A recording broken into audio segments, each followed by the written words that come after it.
নমস্কাৰ আমাৰ নতুন ইউটিউব চেনেলটোৰ প্ৰথমটি ভিডিঅ'লৈ আপোনালোক সকলোকে স্বাগতম জনালোঁ। চেনেলৰ প্ৰথমটো ভিডিঅ' হিচাপে অসমীয়াৰ বাপতিসাহোন ৰঙালী বিহুৰ লগত জড়িত এটি প্ৰধান বাদ্য ঢোলৰ বিষয়ে কেইটামান কুইজ আগবঢ়াইছোঁ। আশা কৰোঁ আপোনালোকে আমাৰ নতুন চেনেলটিক আদৰি ল'ব। আজিৰ প্ৰথম প্ৰশ্ন, অসমীয়া সমাজত ঢোলক কি বাদ্য বুলি জনা যায়? উত্তৰ, দেৱ বাদ্য।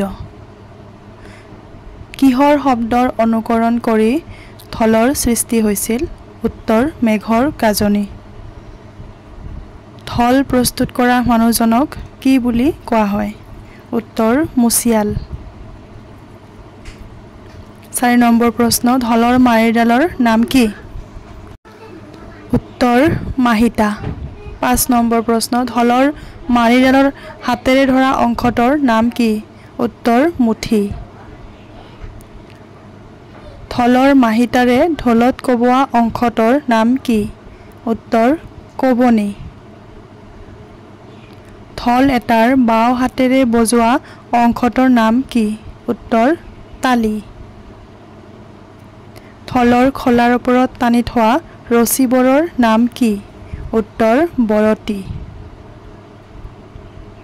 ঢোলটো কান্ধত ওলমাই ল'বলৈ যিডাল ৰছী ব্যৱহাৰ কৰা হয় তাক কি বুলি কোৱা হয়? উত্তৰ, কণাইজৰী। আৰু একেবাৰে শেষৰটো প্ৰশ্ন, ঢোল এটাত থকা বৰতীৰ সংখ্যা কিমান? উত্তৰ, এডাল। এইখিনি আছিল আজিৰ ঢোল সম্পৰ্কীয় 10টা প্ৰশ্ন উত্তৰ।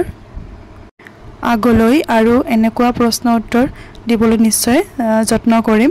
আৰু আজিলৈ ইমানখিনিয়ে, পিছৰ নতুন ভিডিঅ'ত আকৌ লগ পাম।